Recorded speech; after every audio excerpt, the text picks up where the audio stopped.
Hello ladies and gentlemen, this is LT Pogue Mahone. Me and Commando Mickey are here to teach you 5 rules. There's actually 6 rules, but I'm making another video for the last rule. The 5 rules we'll be showing today are how to win gunfights. Let's jump right in, we got a lot to cover. The first one, I've mentioned before, I did a whole video on it, is ADS, or aim down sights. And in this video I'm going to talk a little bit more about that. It's either anticipating when to aim down sights or when to not aim down sights. You'll see here I'm aiming down sights in lieu of someone coming out, and I'm able to pick up a pretty fast kill because of it. The second rule goes hand in hand, and you'll see I see a guy, I know he's there, so I go ahead and fire before I come around the corner, and that's called pre-fire. These usually go hand in hand. Occasionally you will pre-fire from the hip, but not typically. You'll see here another pre-fire example.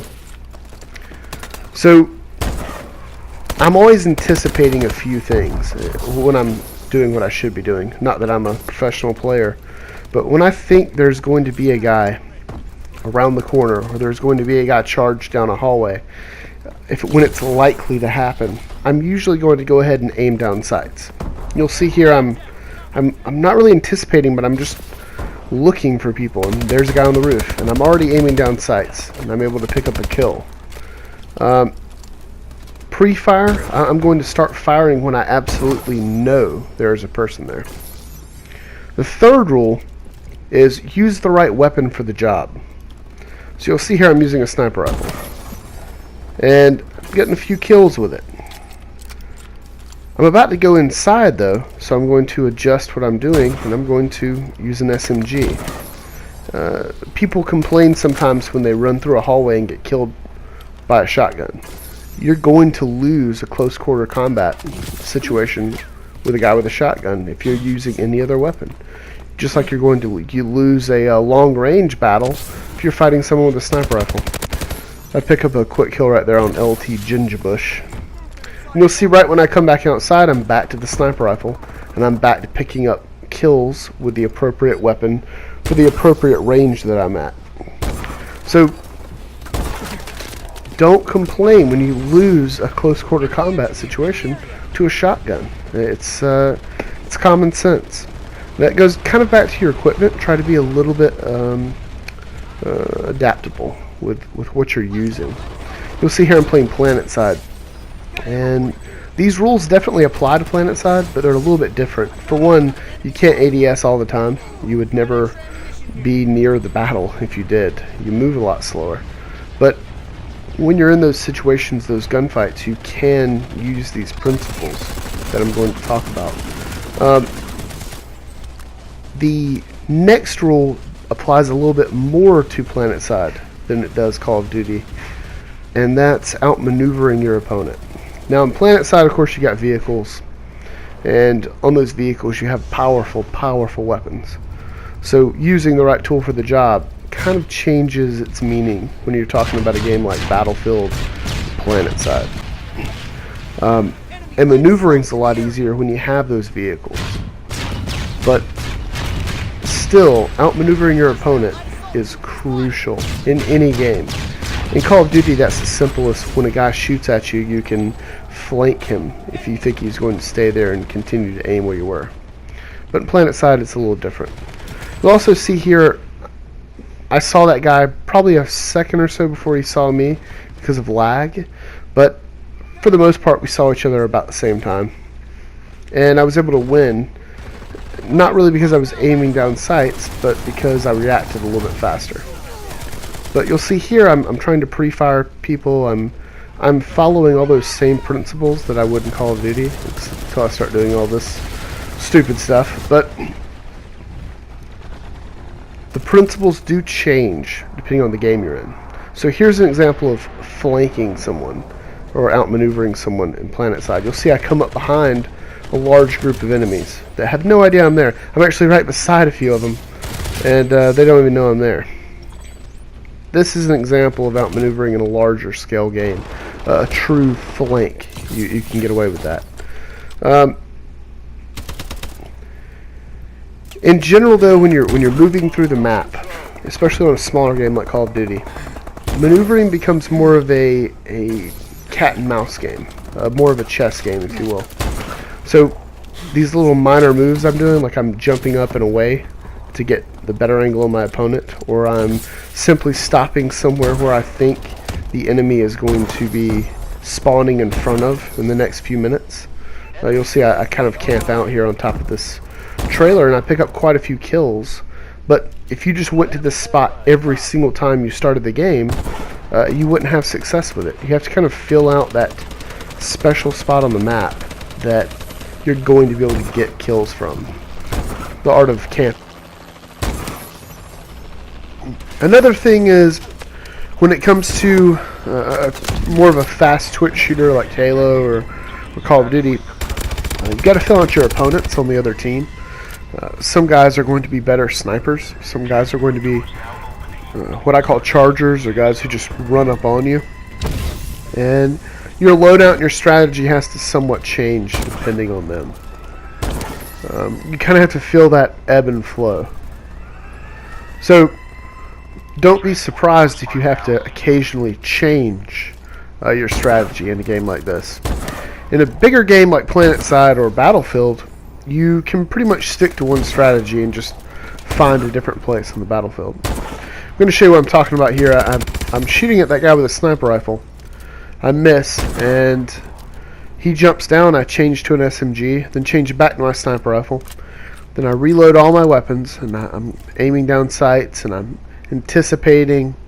And once I see that no one else is coming, I feel that change in the flow. I run and jump, and I'm ADSing right when I hit the mat, and I'm doing everything I need to do to outmaneuver the enemy, or to outthink the enemy, or anticipate them. In this game, you'll see I'm basically running around right here with the enemy, and I'm causing a lot of damage for a guy with an SMG. And I'm doing that because I've pretty much outmaneuvered the enemy in the fact that I'm behind the enemy lines.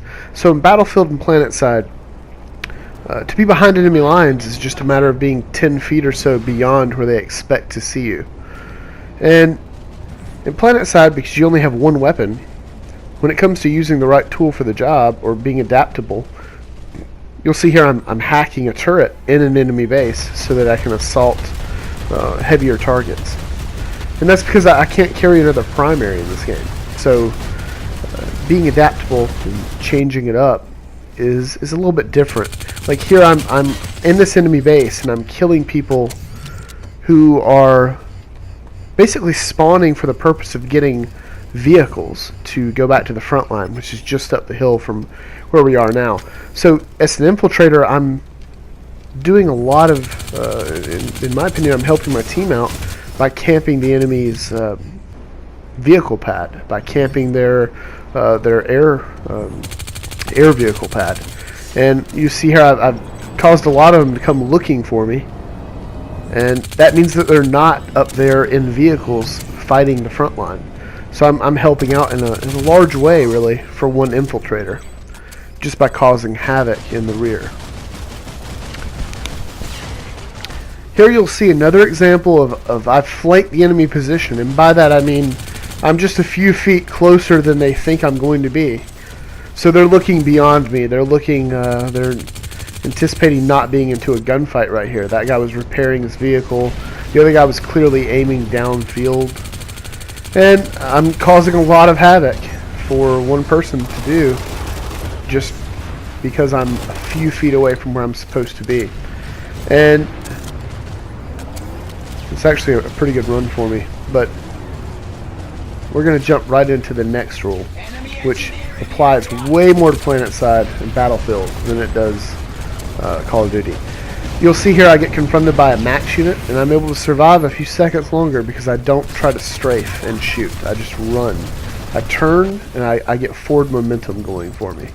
So the last rule is turn and burn, or turn and run. You'll see here I get behind the guy right there. He saw me come through the door, and I had that forward momentum, and I continued to go, and I got all the way around behind him. You'll see here is a peek, so I'm ADS peeking on these guys, and that's fine because I'm close to cover, so I'm able just to step out a foot or so and engage the enemy and then come back. problem is in PlanetSide, you'll see here there's a lot of people, and there's a lot of people that can be shooting at you. So when you're not right beside your cover, like I am here, so I'm shooting downrange, I'm going back into my cover. Right here's a few more examples of a successful ADS peek. I just basically aim, step out, pick a kill up, and then come right back in. I do it again. Aim, step out, pick up a kill, come right back in. No problem. The problem is when you don't have a hard cover like that to get behind. So here I could potentially be taking fire from that whole bridge. So I start shooting at some people. I get damage, and I turn and run away. If I had just stood up and backed away from him, if I had aimed at him and backed away, I might have been killed by him. It's been very easy for him to kill me while I'm trying to adjust my aim. When I'm better off just to turn and totally abort and get out of that location. You'll see here I have no cover. I have a defilade behind me. So I'm almost killed here. Pretty fatal injury. I turn and run. So it's harder for the enemy to track me. It's harder for them to see where I'm going because I'm just disappearing entirely. They can't really anticipate where I'm going to come back at them either. And I'm able to stay alive, and I'm able to pick up more kills because I survived. So, especially in games where there's a big difference between the forward momentum and the strafing momentum, it's always better to turn and run. Don't try to strafe out of danger. I'm going to leave you with probably the most successful flank that I've ever pulled off in PlanetSide. My future videos, I'm hoping to do some stuff kind of like what Frankie on PC does with the DayZ. Just gotta find the right game for it. Maybe the Division when it comes out. My next video is going to be on, hopefully, the 6th rule of gunfighting, which is how to always win a one-on-one fight in a first-person shooter. And that's something I actually came up with. Nothing you'll find anywhere else. In the meantime, rate, comment, subscribe, and I'll see you in the next chapter. Thanks for watching.